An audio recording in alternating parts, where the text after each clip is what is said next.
तमाम कहानियाँ समेटे अपने आप में राहत से भरा ये शानदार महल हम आपको दिखा रहे हैं। इसको देखकर आप सचमुच रोमांचित हो जाएंगे।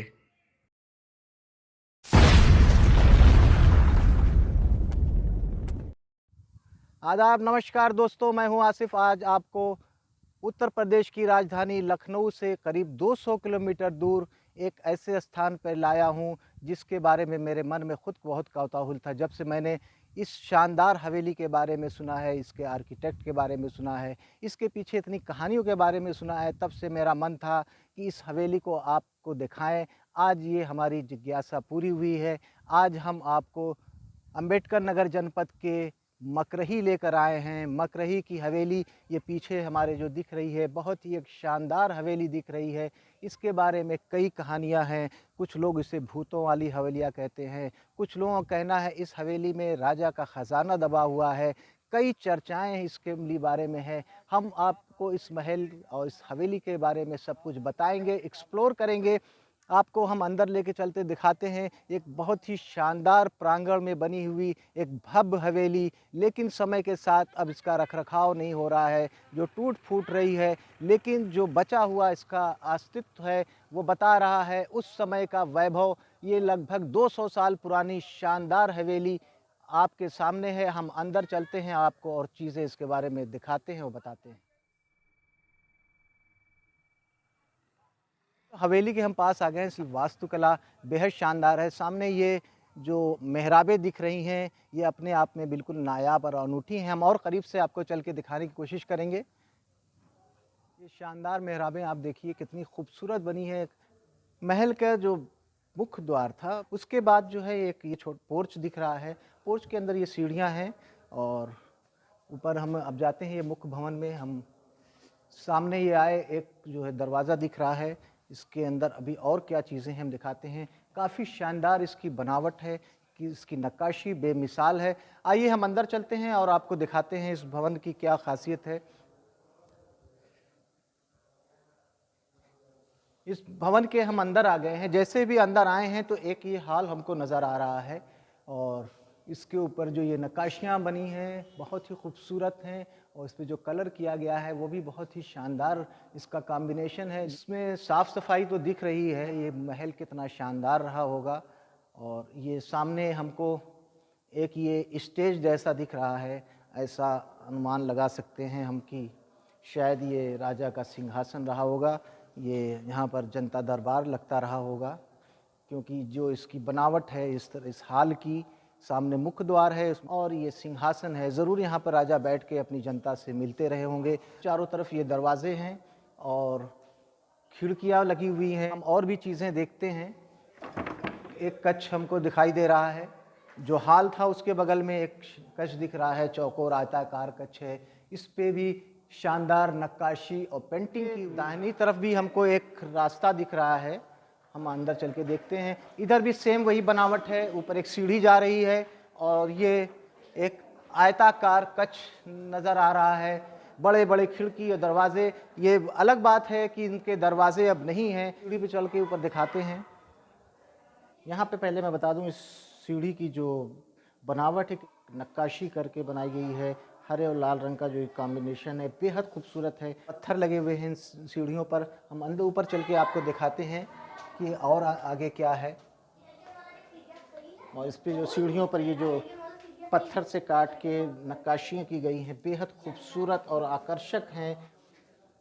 यहाँ पर हम आए हैं तो सीढ़ी टूट चुकी है और रास्ता बंद हो चुका है। हम कोशिश करेंगे दूसरी सीढ़ी से इस महल के ऊपरी मंजिल तक जाएं। यहाँ पे फिलहाल रास्ता बंद हो चुका है। हमने दूसरी सीढ़ी तलाश किया है। ये सीढ़ी हमको दिख रही ऊपर जाने की, लेकिन अभी ऊपर ही हमको दिख रहा है काफ़ी टूट फूट हुई है।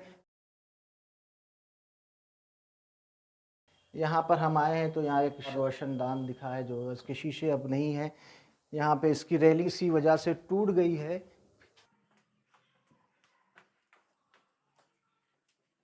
हम ऊपर आए प्रथम तल पर, यहाँ पे भी वही बनावट, खूबसूरत नज़ारा यहाँ से दिखाई दे रहा है। यहाँ सामने वो बाउंड्री दिख रही है और इस काफ़ी मजबूत हवेली बनी थी।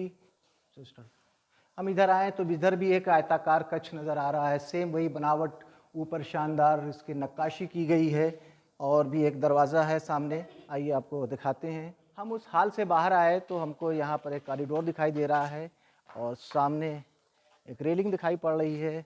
नीचे एक आंगन दिखाई दे रहा है। आंगन का कॉन्सेप्ट उस समय बहुत ज़रूरी था, क्योंकि आज वर्तमान समय में आवश्यकता हमको नहीं पड़ती है, क्योंकि हवा का हम कृत्रिम इंतज़ाम कर लेते हैं। लेकिन उस समय हवा की आवश्यकता बहुत पड़ती थी, इसलिए सभी घरों में, महलों में आंगन ज़रूर बनाए जाते थे, जिससे हवा का संतुलन किया जा सके। उसी के दृष्टिकोण नीचे के ये हमको आंगन दिख रहा है। इसके चारों तरफ हमको मेहराबें दिख रही हैं और ऊपर पत्थर से काटकर शानदार नक्काशी की गई ये जो बालकनियां हैं, जो रेलिंग्स लगी हुई हैं, देखने में बेहद आकर्षक नज़र आ रही हैं।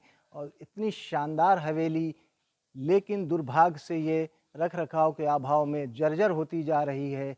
इसकी वास्तुकला बेहद शानदार, आकर्षक है। सभी कमरों में वही स्थिति है, खिड़की दरवाजे अच्छी मात्रा में लगे हुए हैं, क्योंकि आज के समय में हम कूलर और एसी का इस्तेमाल करते हैं गर्मी से बचने के लिए, लेकिन उस समय ये सुविधाएं नहीं होती थीं। इसलिए कमरों में खिड़की दरवाजे का इस्तेमाल करके उसमें वायु को संतुलित किया जाता था, आवश्यकता अनुसार उनको बंद और खोला किया जा सके। इसीलिए सभी कमरों में खिड़की दरवाजे यहाँ पे नज़र आ रहे हैं, ऐसा मेरा अनुमान है। इस दरवाजे के पार हम देखना चाहेंगे, छोटा सा महल दिख रहा है।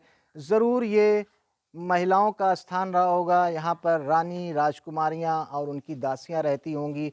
सामने वो हिस्सा हमको दिख रहा है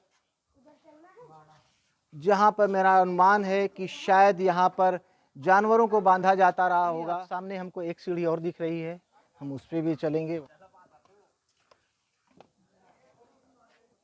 सामने भी हमको एक प्रांगण दिख रहा है, काफ़ी यहाँ पर बच्चे उस छतरी के ऊपर अपना फेसबुक, इंस्टा या इनसे सोशल मीडिया जैसी चीज़ों के लिए शायद फ़ोटो सेशन करा रहे हैं अपना। सुंदर और आकर्षक और मनोरम दृश्य यहाँ से आपको देखने को मिलेगा। बहुत ही खूबसूरत ये महल बनाया गया था, बेहद खूबसूरत, बेहद आकर्षक नज़र आ रहा है ये। और इसमें सीढ़ियाँ, इसकी नक्काशी बेहद खूबसूरत है। हवेली के उस स्थान पे आ गए हैं जो हमने वहाँ से आपको दिखाया था, एक ये छतरी दिख रही है। हम आपको बताना चाहेंगे कि ये राजा महेंद्र प्रताप सिंह और उनके वंशज राजस्थान के एक स्थान पाली से आए थे। ये पालीवाल कहलाते थे। ये पालीवाल वंश की निशानी है छतरी, जो मैं आपको दिखा रहा हूँ। समय पाली से निकलकर उत्तर प्रदेश और बिहार के तमाम स्थानों पर आया।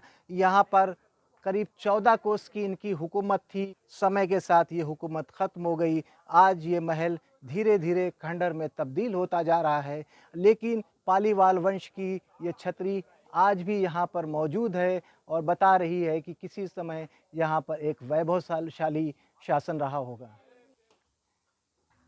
मकरही हवेली हम एक्सप्लोर कर रहे हैं तो यहाँ पर काफ़ी संख्या में लोग आए हैं जो स्थानीय हैं और आसपास के इलाकों के हैं। काफ़ी उत्साह है, इस महल के बारे में लोग जान रहे हैं। हमारे साथ एक पूरा झुंड है। इस महल के बारे में दो चीज़ें मुझे जानकारी हुई है।